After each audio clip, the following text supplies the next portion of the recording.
church, I would like to welcome each of you here as we celebrate the life of Coretha Loughridge. On behalf of Johnny's family, I want to thank you for being here and praying with them and for them and just being a part of this service. I want to give you a few instructions. It's a little bit different, as you will notice very soon, than a lot of memorial services you may have attended. We have offering envelopes, which you may not have seen in a memorial service before, but this charity, this nonprofit, was dear to Coretha, and in lieu of flowers, she's asked us to, if we wish, to make a donation. So there's envelopes in your pews. You can mail these in later.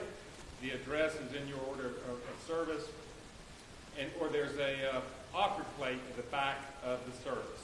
There's also a reception following the service downstairs in our fellowship hall, and you're all invited to that. We would love, you attend some memorial services, and there's a place in the order of service for people to just share spontaneously. And we would like to ask you, if you have some words of remembrance to share on Coretha to speak, but we have 8 preachers. And we can't do that. We can't do it. We'll be here all day and all night. So we have cards in your order of service that we would like to ask you to write one word or maybe one short phrase of how Coretha has inspired you, will always encourage you for the rest of your life. And then when we go downstairs in the fellowship hall, there's a bulletin board you'll see on your right with some pins, and there should be some ink pens in the pews. Pin that on the board, and we're going to give that to Johnny to take home for the family after the service. And I believe that's all of my instructions. So let's stand together and be called to worship by reading together responsibly.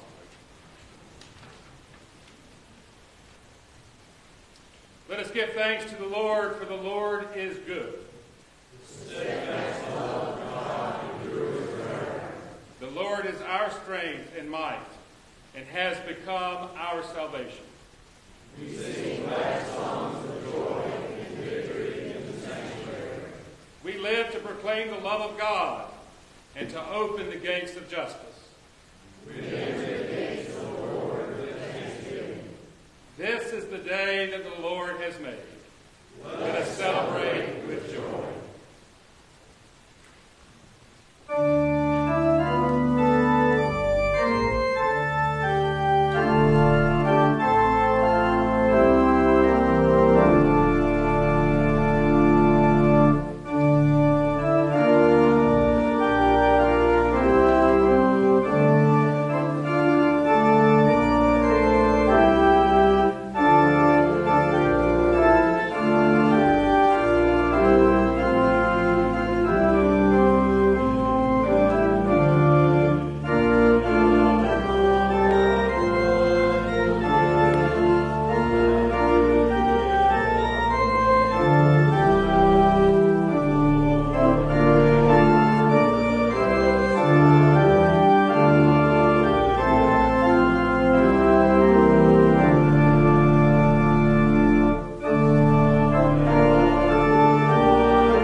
A life so beautiful that we are at a loss to describe all she has meant to us. Because she has touched our lives so profoundly with her love, her grace, her humor, and her extraordinary spirit. We confess that her absence is hard for us, and we need you. Come by here, Holy God. Come by here, and grant us your strength, and fill us with the message of joy and resurrection. Let us know you in this time, that we may know your hope and be transformed into instruments of your peace. In Christ Jesus.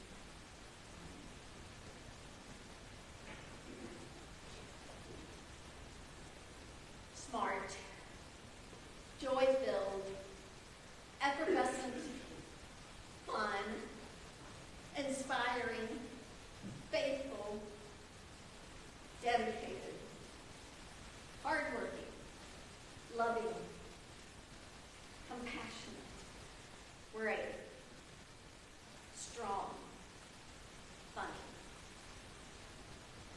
Those are just a few words that describe my friend Coretha. She once mentioned that we were the three musketeers, Gina Ray, and me and her, that we were the first women who were solo pastors in the Christian church in Virginia, and it was back in the 1980s. Coretha always had time to listen, and she always listened with a loving pastor's heart. I have been blessed, so richly blessed all these years, to have her as a friend. To be with Coretha was to be at home. She had this gift, and you know, she had this gift of making everyone feel like they were just sitting in the living room, reared back in the lazy boy, having a cold beverage, and just warm conversation. I loved to hear her preach. She always made us laugh. But it was also like she was sneaking around the corner with her humor and bringing the church face to face with the truth, with the challenges, with the things that were hard to hear. But her prophetic voice was so loving and so unassuming that she brought us God's message straight to our hearts in ways we did not expect. She was gracious and so very appreciative of all those who helped her along the way. She loved genuinely and passionately God's people. I said she was brave and strong, and I saw that so often in her when she came up against injustice or challenges. As regional minister, she never skirted around the issues, even when it would have made her life a lot easier if she had. The church will miss her. I miss her. When I think of Coretha, though, I see that smile and I hear her laugh. My friend Coretha knew how to abundantly live, and she claims life abundant through the one whom she serves so faithfully all of her life, Jesus Christ.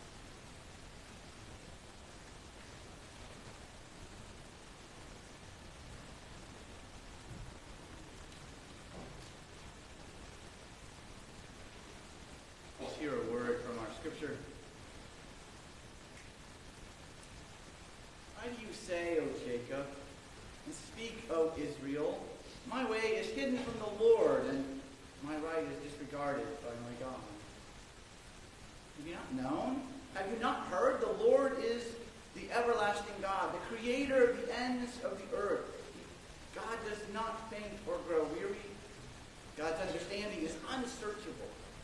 God gives power to the faint and strengthens the Even youth will faint and be weary, and the young will fall exhausted. But those who wait for the Lord shall renew their strength. They shall mount up with wings like eagles, and they shall run and not be weary. They shall walk and not be faint.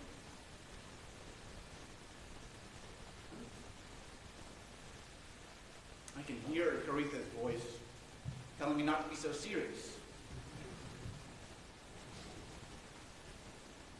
And I want to tell you about that moment when she taught me that lesson, because I learned Coretha's life in reverse, really. I knew Coretha as a regional minister, and then when I moved to Virginia, I learned she was actually from here.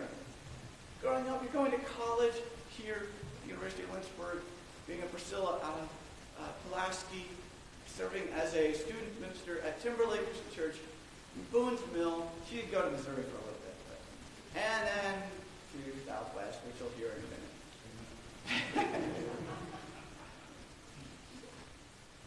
So that's my seriousness I wanted to say, because Coretha made a difference in the life of the church everywhere she went, and she deserves to be appreciated in these moments. But I met Coretha when she was a regional minister. Her first meeting, at the same meeting that I was at, I still remember her disruptive, beautiful laughter as she came in the room. We were all serious, talking about something really important in the regional meeting, all the regional ministers, and sometimes we do, and sometimes we get all serious. And Coretha came into the room laughing, and she sees an empty chair right next to me, and she beelines it right over there. She sits down, and she slaps me on the back so hard that she nearly knocked me out of my chair. Laughing all the way, and she says, "You know, you must be the BSD." Well, I might be. How did you know? This is what I love about our church and about Coretha. You see, Coretha and I, through disciples, ended up mentoring some of the same people in different places. And somebody that we both had mentored told her that when she got to that meeting, she should find me because we might be good for each other. You see, I was a little serious in that meeting. And she kept slapping me on the back and saying, "Hey, don't be so serious. Laugh now and then." Sometimes these moments with people, you remember because you know they're going to change your life deep down. That's one of those moments. It's the moment I wanted to share with you, along for all the things that Coretha has done in the life of the church, because she mattered and she changed the world. She made a difference in the life of church and in the people in every church and place she served. She changed people's lives. And in that one moment, slapping me on the back, telling me not to be so serious all the time, she changed mine. So, Johnny and family, I know you know it.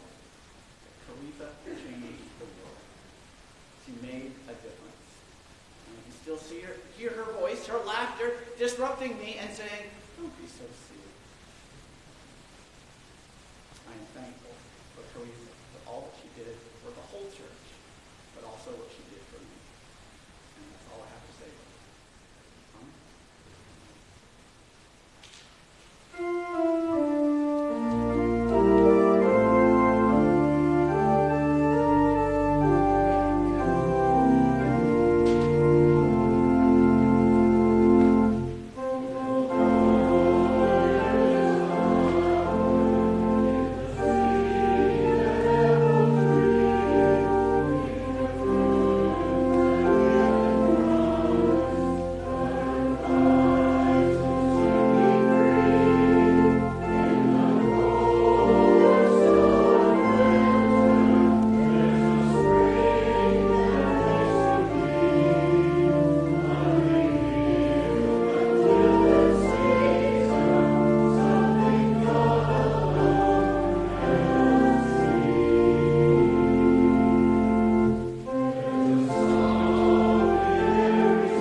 I speak in the tongues of mortals and of angels, but have not love, I'm a noisy gong, or a clanging cymbal.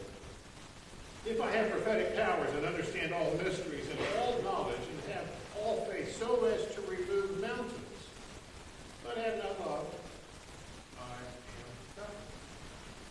If I give away all my possessions, and if I hand over my body so that I may boast, but do not have love, I gain nothing. Love is patient. Love is kind. Love is not envious or boastful or arrogant or rude. It does not insist on its own way. It is not irritable or resentful. It does not rejoice in wrongdoing, but rejoices in the truth. It bears all things, believes all things, hopes all things, endures all things. And yes, faith, hope, and love abide, these three, and the greatest of these is love. One of the photos that Johnny has of Coretha, you'll see, oh wait, you were here earlier and were watching, and that is not in there. It is that one. That photo, right there, where she's not looking at you face straight on with that beautiful, friendly smile. Let's have some fun, Bill. Loosen up a little bit. Or she's not looking really stern, like it's time for us to have some courage. But she's looking kind of off to the side, like you don't know what I'm going to do next now, do you? That's the one. That sparkle in her eyes. And you know there's an angel or a devil, or maybe both, somewhere in that story. Lord, there's no telling what she might have been up to when she posed for that photograph right there. Maybe you remember it, maybe you don't. But maybe it was that time when Johnny and Coretha came to stay with Linda and me in our little place by a creek outside of Big Island, Virginia. They came and stayed a few nights, and we were under construction. We had built this little cabin, and we decided we were going to add on, and we agreed with the contractor, and he was here in the process of adding on a bedroom addition for us. And he had rented this bobcat. He came to us and he said, I can rent it for a week, and I can bring it back later for a week, and it's going to cost you almost as much as if I rented it for a month. And that was a no-brainer. So when Coretha and Johnny pulled in the driveway, there sat a bobcat. And unless I'm mistaken, she went over and hugged that bobcat before she came to the porch. She may have. She had that kind of look in her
not know rejoice in wrongdoing, but rejoice in the truth.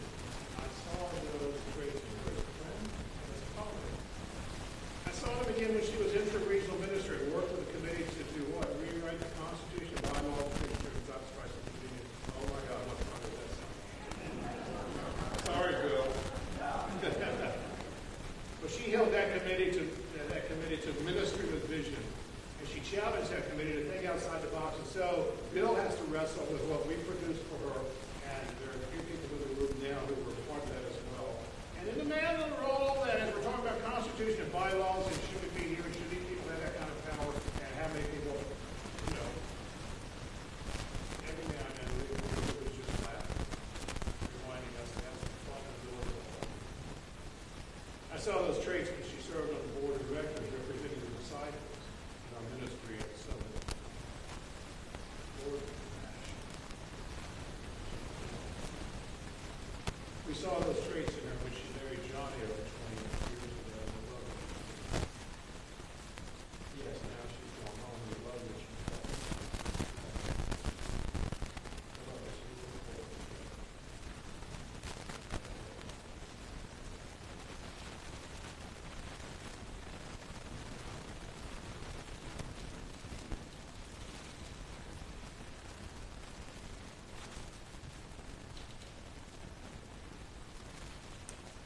Good afternoon.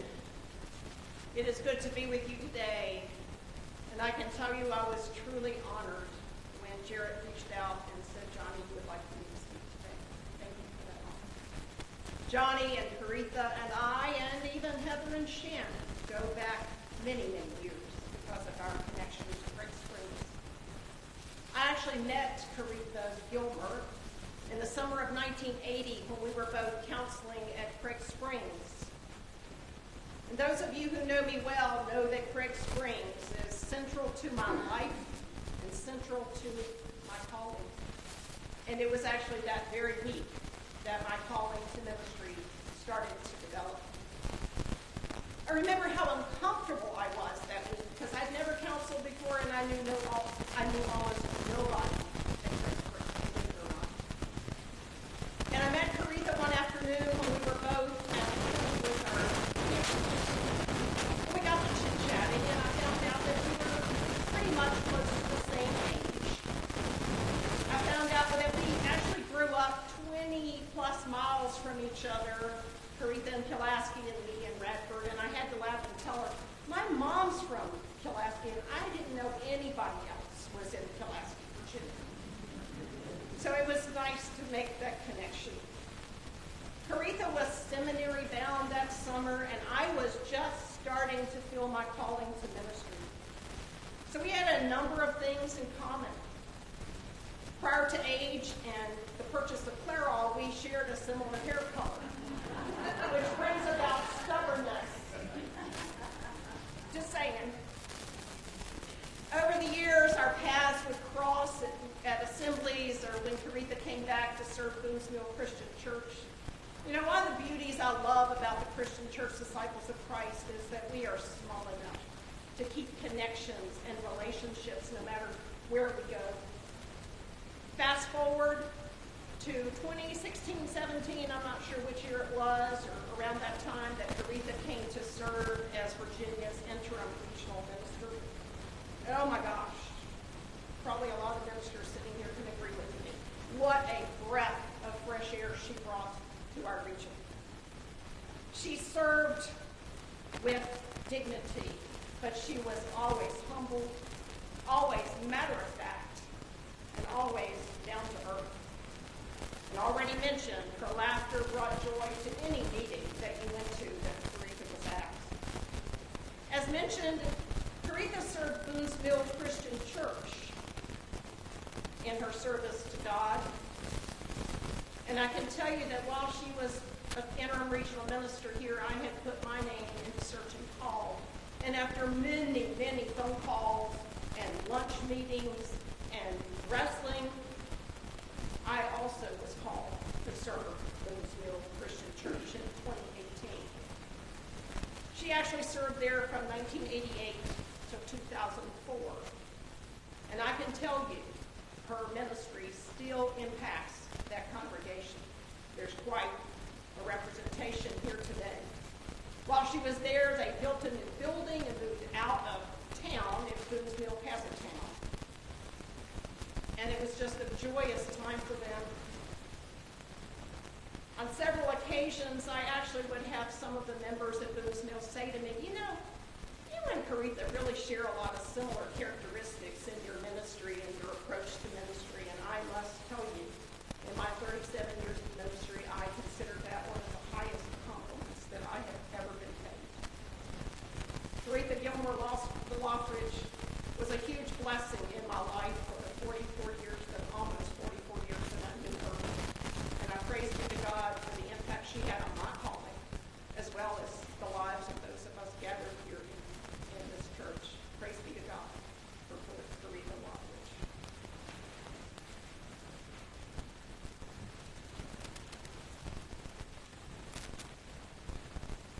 Coretha, I was there to hear your morning cry. When you came to the disciples' house at Bandy, we were all just babies.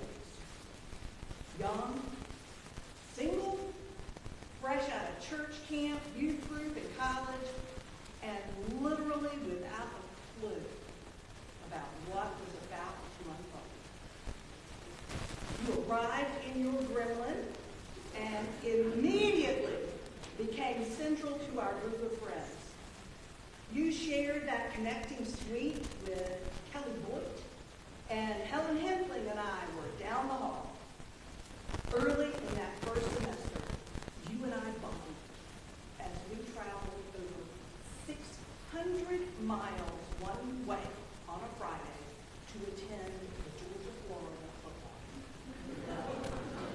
The last time we talked, we reminisced.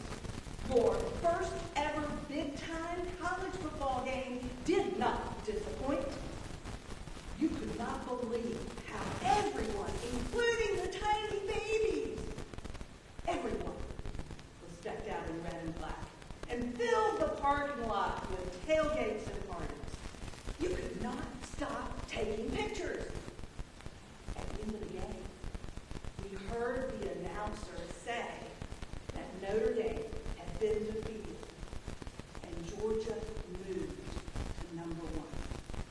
You screamed and cried as if you were the lifetime Bulldog fan. And I loved you. You came to Bandy when people, upon meeting us, still said things like, I've never seen a woman minister before. You came when some local churches still would not let women serve as elders or deacons, and certainly would not let one speak in church. One Sunday as a student intern, I stood behind the meeting to receive the offering. The roof did not fall in. But when I got to the parking lot, I saw I had a flat tire. You kept us laughing through thick and thin, arranging outings for country western dancing and events at the Disciples' House, including our annual Christmas dinner. You were Santa's elf and helped pass out Dr. Norton's annual gift of fruitcake. The student body at Vanderbilt elected you to the position of vice president, a position that suited you well, for your responsibilities included planning on-campus gatherings that knitted us together outside the classroom. We sat together in Ed Farley's systematic theology class and read 90 hours for Herman Norton's class, passing books around the table in the Disciples' House kitchen. When Helen and I graduated the year before you sent us off with great festivities, including a rousing and unique game of softball never seen before or since, a final trip country western dancing, and a weekend of camping and whitewater rafting. Then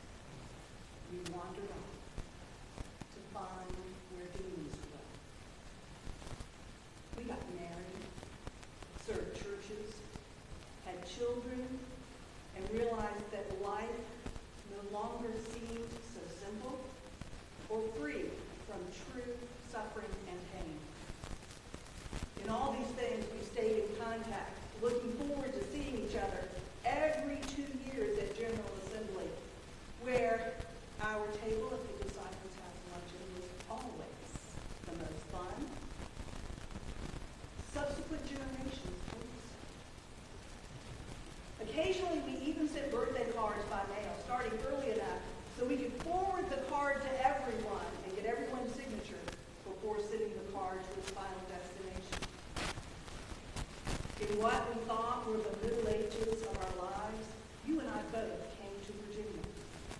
As interim regional minister, you came to my house right when I was having a little dust-up with a church executive. Of course, you took my side, placing a phone call, beginning with the words, "You need to understand something here." Landa and I have been friends for a long time. She was a bridesmaid at my wedding. Then with the accumulated wisdom and skill of then 35 years in ministry, you handled the moment with complete grace. And I loved you for it. And now the evening has closed in, and you have shut your weary eyes.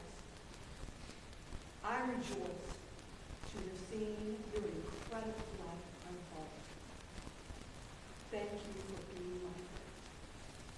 I love you.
Oh, Coretha, sister friend, we were going to go traveling together when we retired. Be consultants. Take a cruise, with or without John.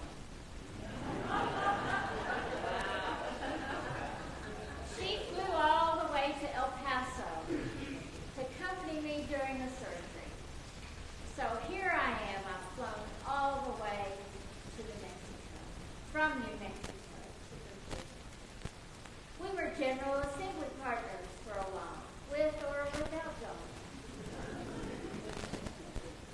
I have missed her since her journey back home to Virginia from Texas, and will miss her more knowing her spirit is not here among us, but with the spirits beyond. While we were not the very first women on the regional staff in the Southwest, we were still early in that history and surrounded by the men. Coretha and Danny Cartwright and I and Peggy Ed was sisterhood of support, trying to share our gifts with the church, sometimes welcomed and sometimes not. Coretha brought her gifts of wisdom, strength, courage, humility, persistence, and humor. I could not come just to represent myself and my memories and thoughts of ministry and life shared. We were part of a team. So I emailed a few of our former regional staff colleagues, and they've shared some memories.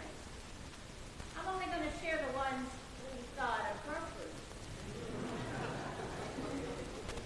Danny remembers a time when Coretha was part-time associate North Texas area minister with Larry Ross and part-time secretary in the regional office. A pastor called insisting the regional staff should be doing such and so, really something that he should have been taking care of himself. Her response? He wants us to bake the biscuits, butter them, and add jelly and set them on the table. The next thing you know, he'll want us to feed him. Humor at tense times and that colorful Virginia language, her specialty. As Northeast area minister, Coretha brought hope to congregations who were struggling to survive. She encouraged. She confronted. She made sure that pastors understood that their responsibilities were to their congregations and they better get off their duff and do their work. She was loved by all who worked with her.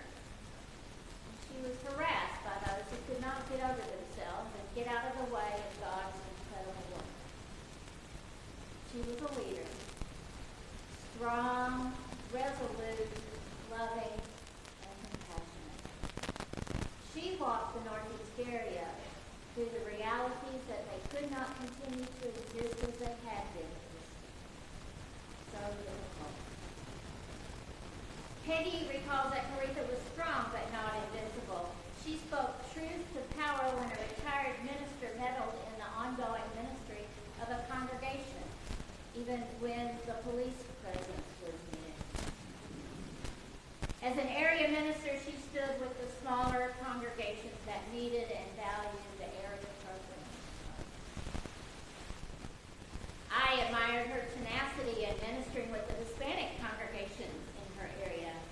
She was there with them and for them. At one area gathering, one of their leaders fondly called her Jefe, Chief. She did a double take and asked, "Did you just call me a heifer?"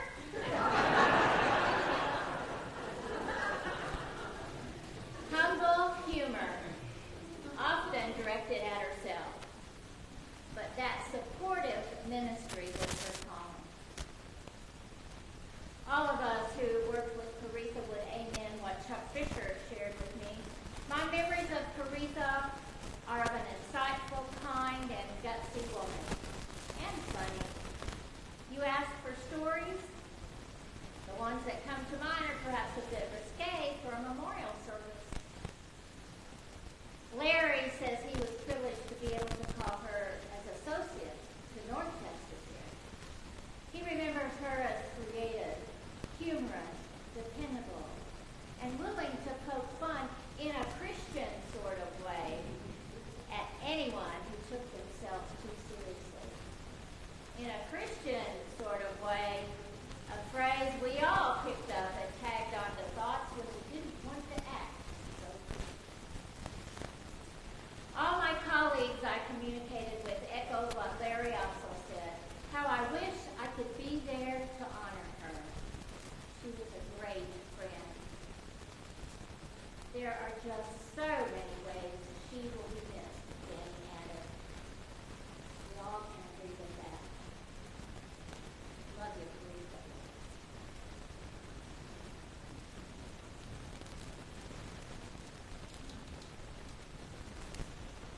I'm honored to represent the Christian Church in the Southwest. I currently serve the church in the region that Charlotte, Coretha, Peggy, and Danny, and so many others sustained through a time of transition. As you have heard, Coretha Loughridge was the associate minister of the North Texas area minister for the Northeast area,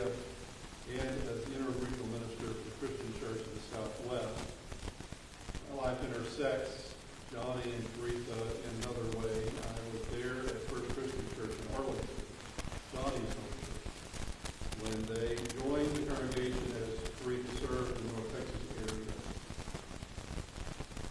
Like Charlotte, I reached out to ministers in my part of the world to get remembrance from them about Coretha's great ministry with us.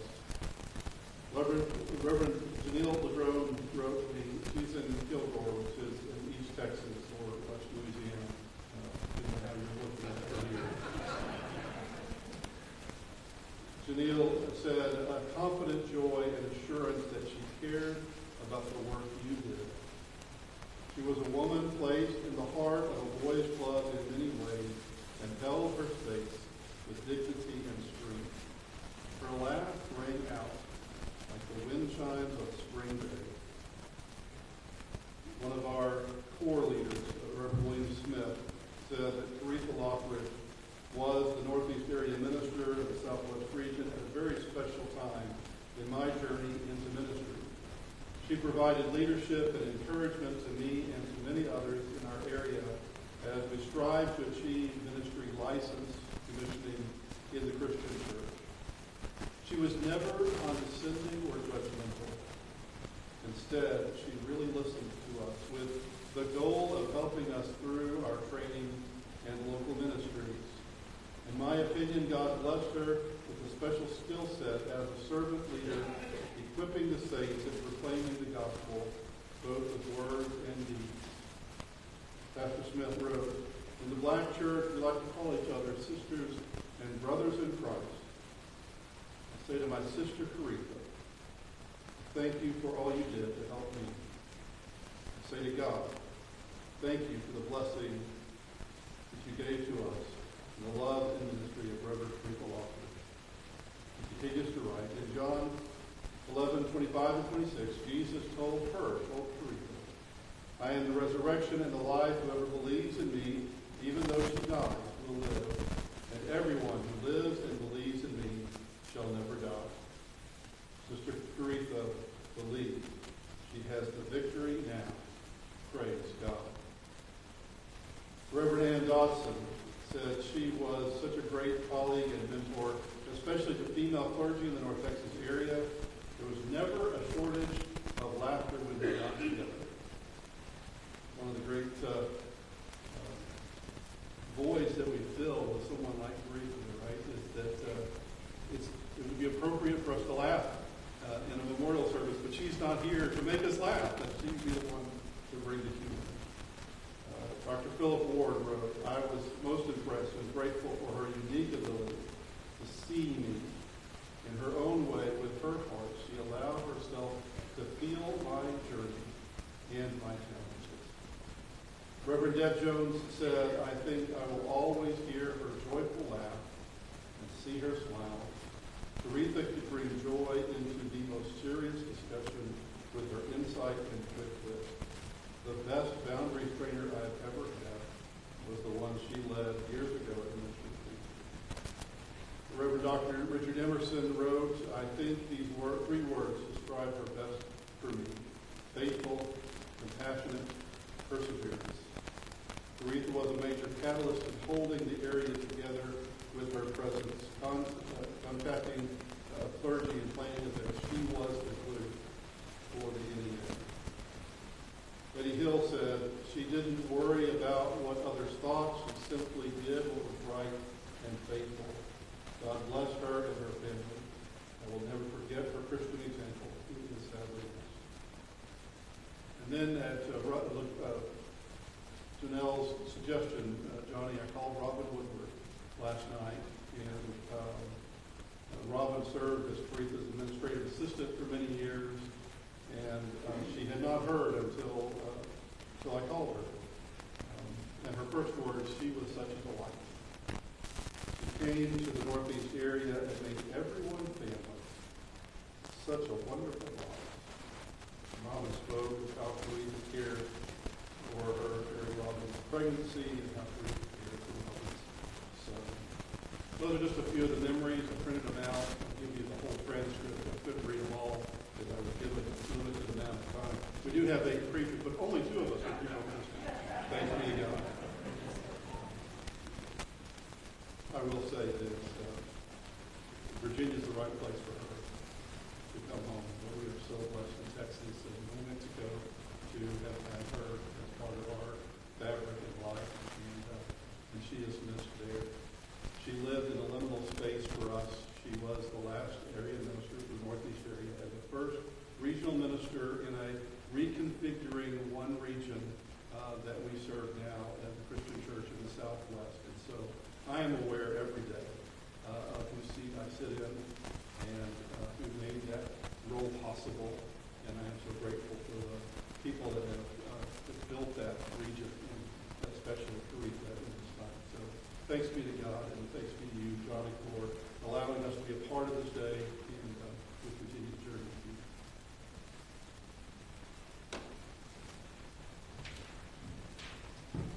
Reggie Tuck is attending a family emergency at this time, but he has sent these words to Johnny that I've been asked to read on his behalf. My earliest memory is waking up in my crib and seeing Coretha and her mother sleeping in the bed that was in my same room. Thus, I think I can rightfully make the claim that I have known her and loved her longer than anyone else gathered here today.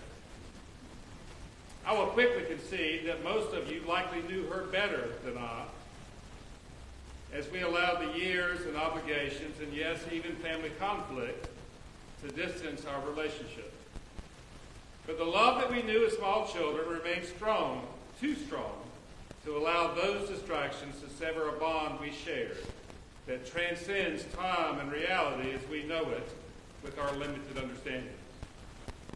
I have many memories that I can share with you this afternoon, but I will limit myself to one story that I can think that captures her spirit to illustrate how I think she was the way you knew her and experienced her long before she was a part of your life.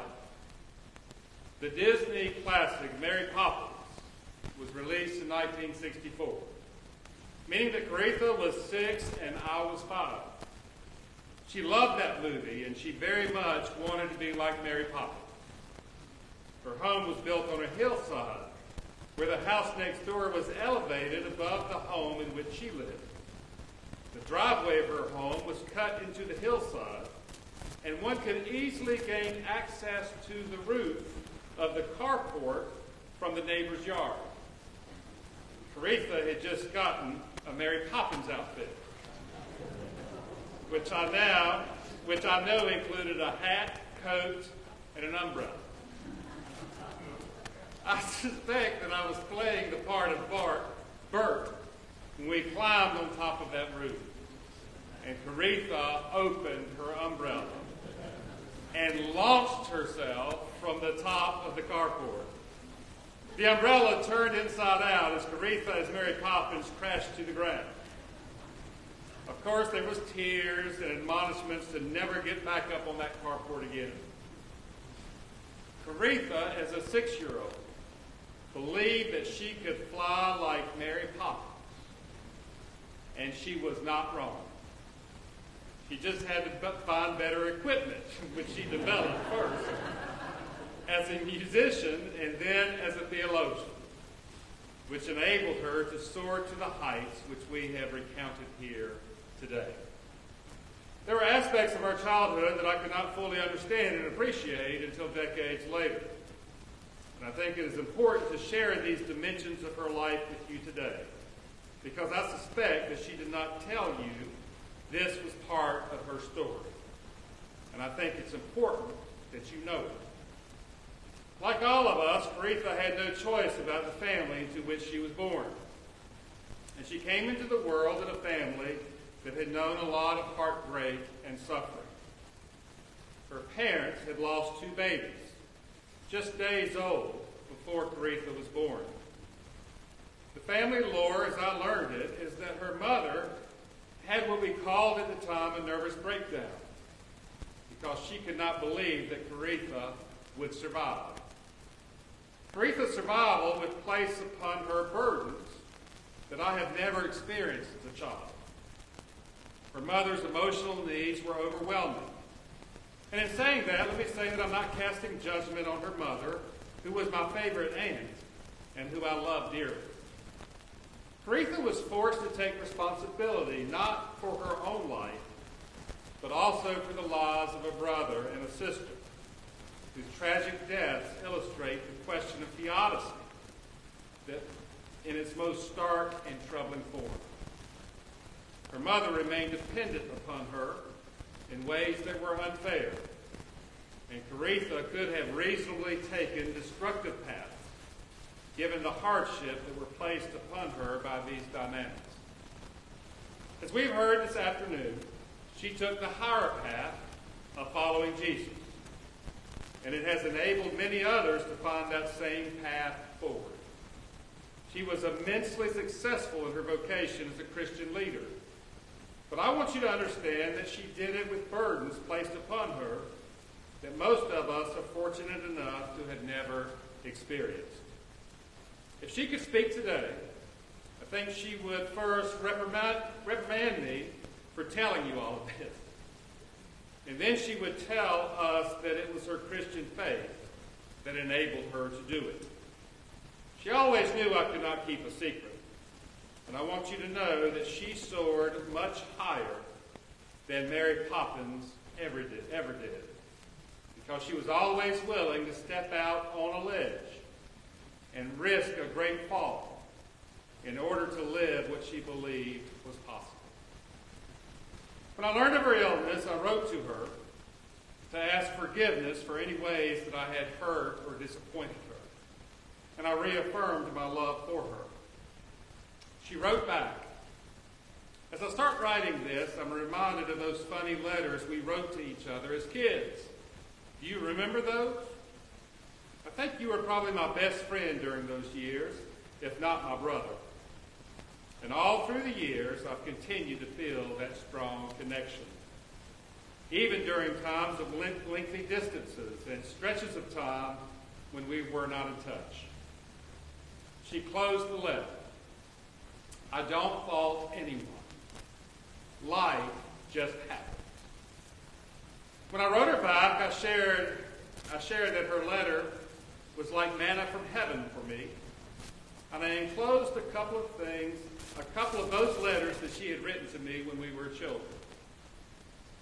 May we, like Coretha, have the grace to understand that life just happens and not to fault anyone.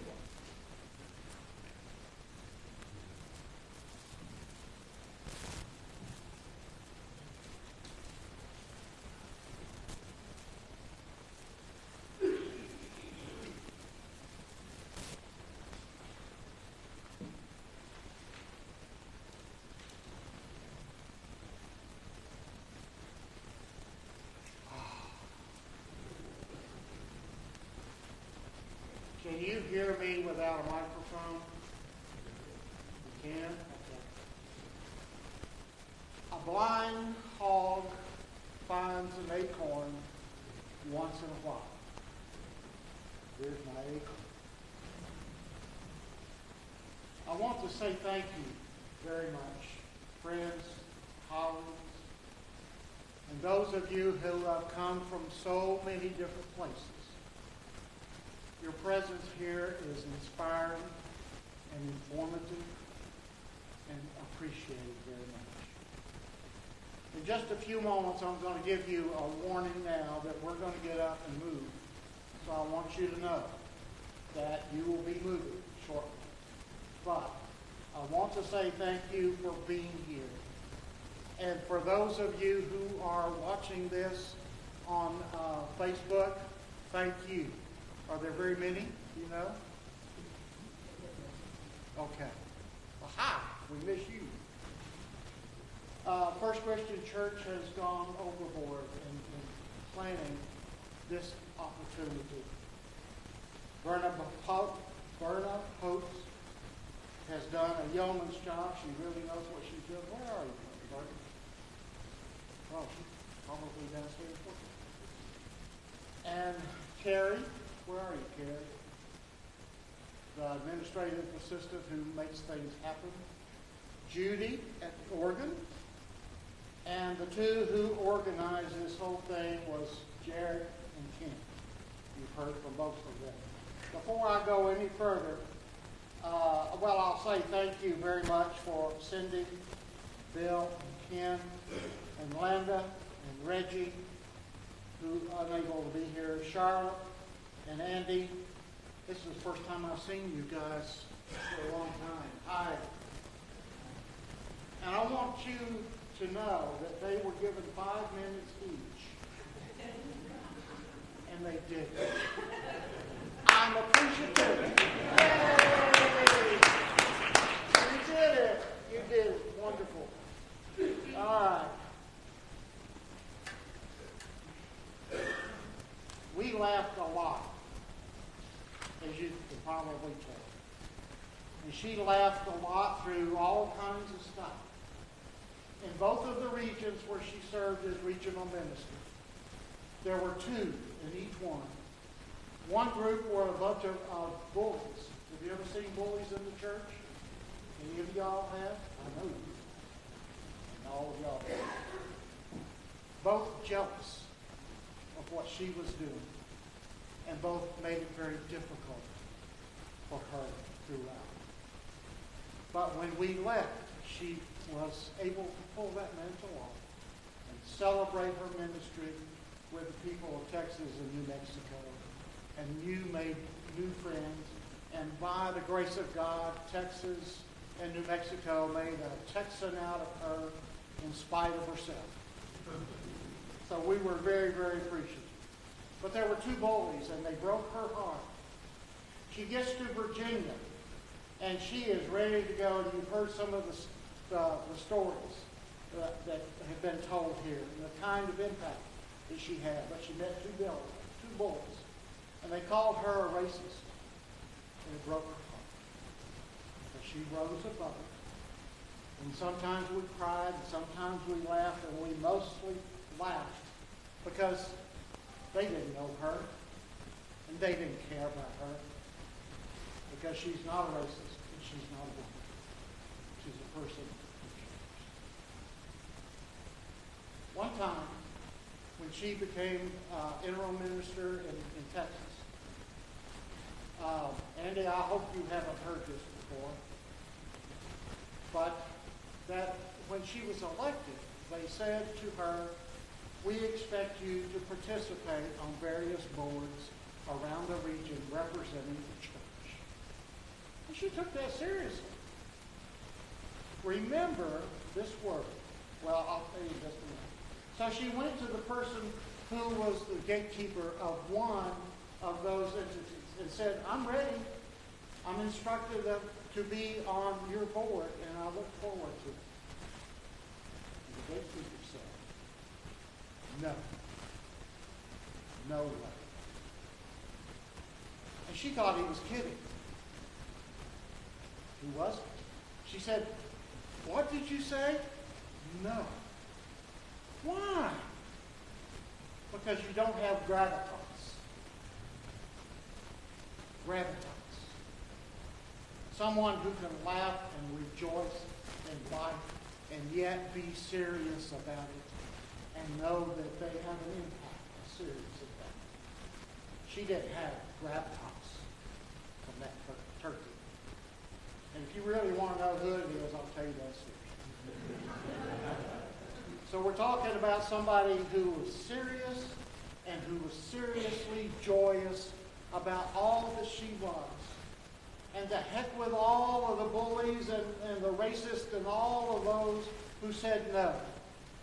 She still impacted this world. And your presence here today says she has gravitas. Serious, sincerity. She had that, and she laughed all the time. And among those reasons that you are here to say that defines Coretha as well as all that you have already done. I'm going to ask you to move now. And I would like for you to encircle the pews, if you would. Not everybody's able to get up and to move and to stand. But I expect you as church and as members of faith communities and members of this community today to encircle the pews. You don't have to go all the way back. But it's going to be fun to watch you do that. And whoever cannot get up, we're going to include them, and you figure out how. Yes, sir. Okay, go.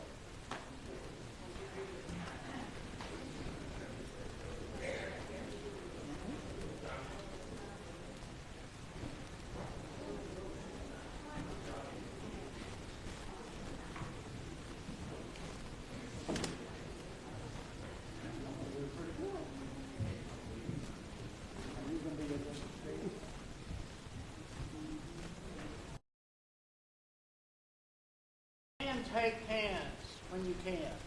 All right, we need to come, the circle needs to come right here. Can we do that? Can the circle come here and over there by Madam Roddenberg? The circle needs to be complete from here away. Okay, come on. All right. Where are you from? I have some idea. Andy's from Grand Prairie, Texas, if you want to know where Grand Prairie, Texas is, you would go. Where are you from? Mexico. Big Island, Richmond. Where? There you go. All right. Somebody from New Mexico? Yes, sir. There you are. All right. Y'all are church today. I'm going to ask the clergy for a moment. Let's see. Where did you make a commitment to ministry? If it was at a church camp, raise your hand. Church camp is pretty doggone important, isn't it? And your churches and your families have made it happen to where thousands of ministers have made the commitment to serve the Lord through His church at that place. Whether it's Craig Springs or North Texas or South Texas or Oklahoma or any one of our church camps. That's the power. All right. I'm going to ask someone who has a voice to sing us out of here. I want to say thank you again for flying here, for driving here. I don't think anybody's done anyway. For being every one of you, because you have been touched like me. Who can start Blessed Be the Tie That Binds? That's what we were waiting for. Come on. There you go. Thank you.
go through, and please remember LCF, Lynchburg Covenant Fellowship. The executive director is here somewhere, Tommy. Where? Oh, yeah, perfect. Thank you. Will you join me in benediction? May the grace of our Lord Jesus Christ, the love of God, and the power of the Holy Spirit be with all of you today and all of your days. May you have travel mercies to go with you. In Jesus' name. Amen. Thank you. That's great. Thank you so much for being here. Thank you.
I'm sorry I didn't call you back.